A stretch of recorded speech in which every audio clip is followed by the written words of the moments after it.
Halo Bebaners, selamat menonton buat kalian orang-orang lemah yang kalau kemana-mana harus update status dulu biar dikira sibuk. Saya biar dikira sibuk cukup gak ngapa-ngapain. Yap, bener, seperti kata Mawang, sibuk gak ngapa-ngapain. Itu menggaringkan. Diharapkan sebelum menonton pastikan dulu blok WhatsApp doi agar tidak mengganggu saat menonton nanti. Matikan semua notif yang masuk, siapkan semua item, dan kita langsung saja ke alur cerita.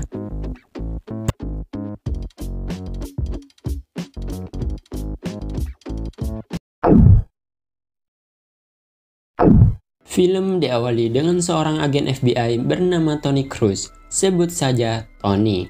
Diketahui ia sedang menyelidiki suatu kasus pembunuhan wanita malam. Di sisi lain, atasannya menemukan korban pembunuhan yang keempat dengan motif dan pola yang sama, yaitu hampir sekujur tubuh korban dikuliti dan terdapat bercak putih. Korban yang dibunuh juga selalu memiliki tato yang sama di tangannya. Be alert. Tony dan temannya yang bernama Rocco kemudian pergi ke tempat klub di mana para wanita malam bekerja atau yang biasa disebut sebagai rumah bordil. Ia berusaha mencari petunjuk. Ia kemudian melihat wanita albino bersama dengan seorang pria tua yang tampak mencurigakan. Saat ia hendak memeriksa, tiba-tiba mereka hendak kabur. Mereka pun dicegat oleh Tony bersama Rocco dan menyuruhnya untuk membuka kacamatanya. Saat kacamata tersebut dilepas, Tony tahu bahwa ia adalah pelaku pembunuhan. Itu dikarenakan dulu pria tersebut pernah menyerang rumahnya dan membunuh ibu serta adiknya. Pelaku tersebut disebut sebagai Cradle. Namun tiba-tiba ruangan menjadi gelap dan pengawal Cradle menembak Rocco. Cradle bersama wanita tadi pun kabur. Namun Tony yang memiliki fobia terhadap kegelapan merasa ketakutan dan hal tersebut juga mengganggu kejiwaannya. Dalam bayangannya ia melihat monster dan kemudian ia menembakinya. Atasannya yang melihat hal tersebut keheranan. Scene berpindah pada Tony yang sudah siuman sedang menghadiri pesta ulang tahun temannya yang bernama Doris. Saat hendak meniup lilin, seluruh ruangan dimatikan lampunya. Namun hal tersebut lagi-lagi membuat Tony mengalami fobia. Doris yang merupakan seorang dokter psikiater mengecek kondisi Tony. Tony kemudian bercerita alasannya mengidap fobia tersebut. 30 tahun yang lalu saat dirinya bermain petak umpet dengan adik perempuannya, ia yang bersembunyi di loteng melihat seorang pria memasuki rumahnya dan kemudian menyerang ibunya. Pria tersebut adalah Cradle. Cradle mencari adik perempuan Tony. Namun Tony yang masih kecil tidak bisa berbuat apa-apa. Ia hanya bisa bersembunyi di bawah lantai rumah. Di dalam kegelapan, ia hanya bisa mendengar suara ibu dan adiknya yang kesakitan akibat disiksa. Ia bersembunyi selama 3 hari. Polisi menemukan ibunya yang sudah tidak bernyawa, namun tidak bisa menemukan mayat adiknya. Sejak saat itu, ketika dalam gelap, ia selalu berhalusinasi. Sejak saat itu juga, ia terus menyalahkan dirinya atas kematian ibu dan adiknya, dan berjanji akan mengungkap si pelaku. Selesai curhat, kemudian Tony ditemui oleh Rocco yang lumpuh akibat tembakan tadi. Rocco kemudian menawarkan pekerjaan kepada Tony sebagai pengawal di rumah salah satu miliarder bernama Crawford. Alasannya menawarkan pekerjaan tersebut adalah agar Tony mendapatkan petunjuk yang bisa membawanya kepada Cradle. Itu dikarenakan Rocco menemukan ponsel milik seorang wanita yang bernama Rebecca di rumah bordil tersebut. Diketahui Rebecca adalah istri miliarder tersebut. Rocco menyuruh Tony untuk memanfaatkan Rebecca agar mendapatkan petunjuk selanjutnya. Rocco juga kemudian memberikan alat pelacak GPS yang nantinya digunakan untuk memata-matai Rebecca. Tony pun mendapatkan pekerjaan tersebut. Ia kemudian mengikuti seorang wanita cantik yang ternyata ia adalah si Rebecca, istri seorang miliarder. You don't know her? Keesokan harinya, Tony mengikuti Rebecca diam-diam, namun hal tersebut justru diketahui oleh Rebecca. Kemudian Rebecca menyuruhnya ke kafe bersamanya. Saat di kafe, Rebecca sedikit kesal karena Tony mengikutinya diam-diam. Saat hendak minum, Rebecca menaburkan suatu bubuk ke minumannya. Ia bilang bahwa bubuk tersebut adalah pemanis, tapi sebenarnya bubuk tersebut adalah bubuk Benar saja, saat Tony hendak mengambil tisu, Rebecca menukarkan minuman miliknya dengan milik Tony. Tony yang meminum minuman tersebut pun merasa pusing dan tidak bisa bergerak. Rebecca melakukan hal tersebut agar Tony tidak mengikutinya. Rebecca kemudian pergi menuju rumah bordil dan memberikan uang kepada pemilik bordil yang bernama Vincent. Alasan Rebecca memberikan Vincent uang agar Rebecca dapat membawa adik kembarnya yang bernama Lana pulang. Namun Vincent bilang bahwa adiknya telah meninggal. Ia kemudian memberikan abu mayat adiknya kepada Rebecca. Rebecca yang mendengar hal tersebut pun pulang dengan perasaan sedih. Bringing me my money. Same as today.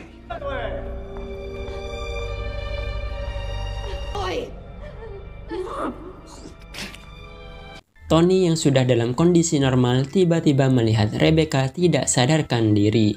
Ia kemudian membawanya untuk mencari angin. Akhirnya Rebecca kembali sadar. Ia kemudian kembali menangis setelah melihat abu mayat adiknya. Dari kejadian tersebut, hubungan Tony dan Rebecca semakin dekat. Dan secara tidak langsung, Tony akan lebih mudah untuk mendapatkan informasi dari Rebecca. Kemudian Tony melihat foto wanita albino tadi. Ia melihat adanya bercak di tubuhnya. Scene berpindah pada dua wanita malam yang sedang berada di rumah Cradle. Mereka berdua rupanya telah disewa oleh Cradle untuk apa yuk? Kemudian mereka pergi ke tempat tersembunyi di kamar tersebut dan membawa mereka ke tempat I lost my kitty. Everywhere I saw nothing. And I found it. Ia adalah anak dari Cradle yang bernama Onakona. Diketahui ia mengalami suatu penyakit langka yang membuat kulitnya terbakar. Di sana juga ada si Pak Tua Cradle yang sedang melihat mereka dan menyuruh wanita malam kembali ke kamarnya.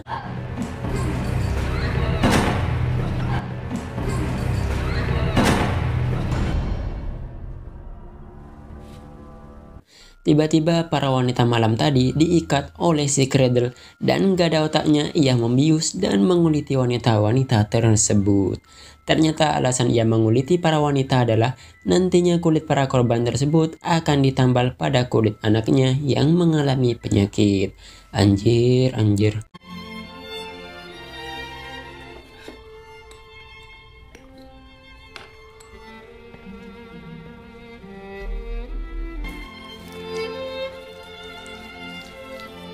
Scene beralih pada Tony dan Rebecca di laut. Di sini Rebecca membuang abu mayat adiknya. Di sini ia juga putus asa dan hendak bunuh diri, namun berhasil dibujuk oleh Tony. Tony kemudian bertanya pada Rebecca mengenai lehernya. Rebecca bercerita mengenai masa lalunya yang merupakan mantan wanita malam. Suatu saat ia dibeli oleh seorang pria. Kemudian pria tersebut menyuntikkan sesuatu ke Rebecca. Rupanya si pria tersebut adalah Cradle. Suntikan tersebut ternyata meninggalkan bercak di lehernya. Di sini Tony juga curhat mengenai masa lalunya dan benih-benih cinta antar mereka terjadi. Kemudian Tony menemui seorang dokter. Dokter tersebut mengidentifikasi mayat korban dari si pelaku Cradle. Dalam tubuh korban ternyata mengandung obat hidroquinon yang mana obat tersebut sebagai obat pemutihan. Kemudian Tony menemui seorang apoteker. Si apoteker kemudian meneliti sampel dan menemukan fakta bahwa hidroquinon yang dipakai pelaku menggunakan konsentrasi yang tinggi yang apabila disuntikkan kepada seseorang, orang tersebut sudah pasti tewas. This is the highest concentration I've seen in my life. Tony kemudian meminta daftar pelanggan milik Silas yang menjual obat tersebut. Tiba-tiba dari ponselnya, ia melihat Rebecca sedang menuju suatu tempat dan tak lama setelah itu ponselnya mati. Rupanya Rebecca menuju rumah bordil dan menemui Vincent. Ia kembali memberikan uang kepada Vincent, namun ternyata itu hanyalah aksi pembalasan kepada Vincent. Di sini Rebecca juga menembaki Vincent, namun Rebecca berhasil dihentikan oleh pengawal Vincent. Saat hendak mengeksekusi Rebecca, tiba-tiba Tony datang membantu.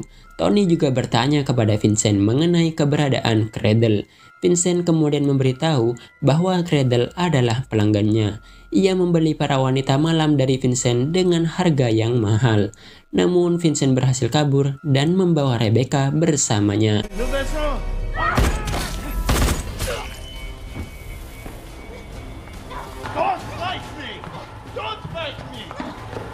Tony berusaha mengejar, namun lagi-lagi fobianya kembali kambuh. Tiba-tiba seorang pria muncul dan menghajarnya. Di sisi lain, Rebecca berhasil kabur dan memasuki suatu ruangan. Tony kemudian dimasukkan ke dalam lubang. Terlihat juga si Cradle yang sedang berada di sana yang sedang mengancam Tony. Wanita albino yang selalu bersama dengan Cradle kemudian menolong Tony untuk kabur. Kemudian Tony kembali menemui si apoteker untuk meminta daftar semua pelanggan sales penjual obat hidroquinone. Namun Tony bilang bahwa daftar tersebut terlalu banyak sehingga itu hanya akan buang-buang waktu saja. Keesokan harinya Tony menemui Rebecca di suatu klub dan terlihat Rebecca menggoda Tony dan terjadilah I bitch about these places and here I am.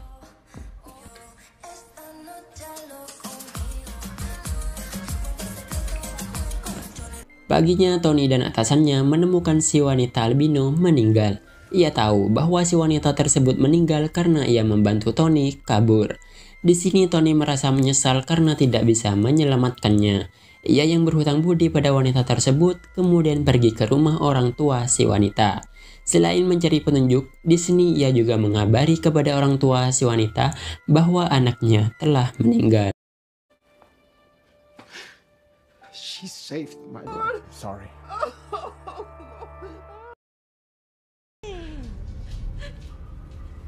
Ini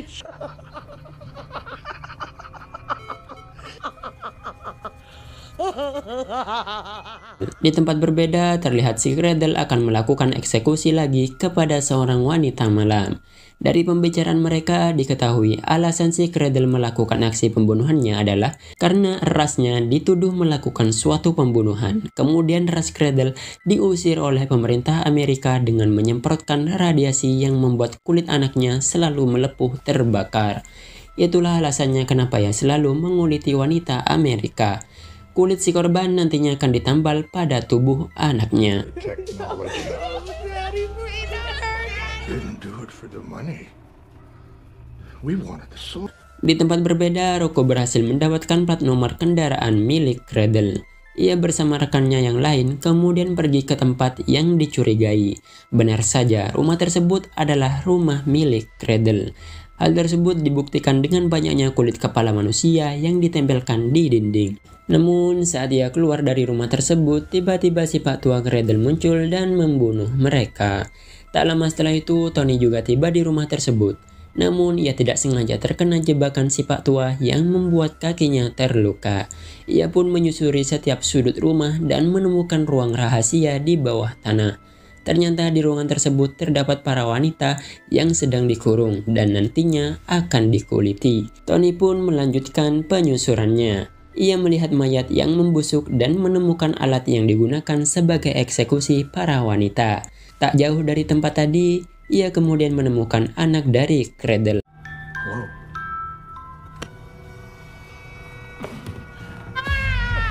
Please stop. Stop. Kemudian Tony memberinya sebuah permen. Saat ia kembali melakukan penyusuran, tiba-tiba terdengar suara lift namun tidak ada penumpangnya. Tiba-tiba, ia sudah diikat oleh si Pak Tua. Proses eksekusi pada Tony pun terjadi. Di sini si Pak Tua menusuk pentil susu Tony dengan sebuah jarum besar. Pak Tua juga memasangkan suntikan infus berisi obat hidroquinone untuk membunuh Tony. Namun Tony berusaha menghentikan laju infus tersebut dengan menjepitnya. Saat dalam halusinasi antara sadar dan tidak sadar, Tony sempat memberitahu sesuatu kepada Cradle bahwa ia telah memberikan sebuah makanan yang dapat mengakhiri penderitaan wanita gendut di ruang sebelah. Si Pak Tua yang mendengar hal tersebut marah dan menarik jarum besar tersebut. Pak Tua kemudian menemui anaknya dan berusaha mengeluarkan makanan dalam tubuh si anak. Di sisi lain, Tony berhasil lepas dari ikatannya. Si Pak Tua memaksa anaknya, namun ia kalah kuat hingga ia dibenturkan ke kaca oleh sang anak. Anaknya yang pingsan kemudian menindih Pak Tua yang membuatnya kesulitan bernafas. Tony kemudian muncul dan bertanya mengenai keberadaan adiknya. Belum selesai ia bertanya, si Cradle Pak Tua sudah mati. Anda pikir ini sudah selesai? Oh, tidak. Tony yang berhasil mengungkap si Cradle kemudian merayakannya bersama Rebecca di suatu kafe. Kemudian Rebecca pergi menuju toilet dan flashback terjadi. Saat Rebecca sedang dikejar oleh Vincent, ia memasuki suatu ruangan. Ternyata di ruangan tersebut sudah ada si Vincent bersama Kang Pukul. Kemudian Kang Pukul tersebut mencekik Rebecca hingga tewas. Sebelum meninggal, ia melihat Lana adiknya yang selama ini ia cari masih hidup. Rupanya yang selama ini bersama Tony sampai segini papapan bukanlah si Rebecca, tapi si Lana. Di sini Lana menghapus tato di tangannya agar identitas aslinya tidak diketahui oleh Tony. Saat ia sudah kembali, Tony mengajaknya ke rumah bordil. Rupanya Tony tahu bahwa ia adalah Lana. Tony meminta Lana menunjukkan keberadaan Rebecca, namun Lana bilang bahwa Rebecca sudah meninggal. Dan lagi-lagi fobia Tony kambuh. Saat Rebecca hendak pergi, ia dihadang oleh wanita gila dan kemudian ia secara tidak sengaja memasuki ruangan milik Kang Pukul.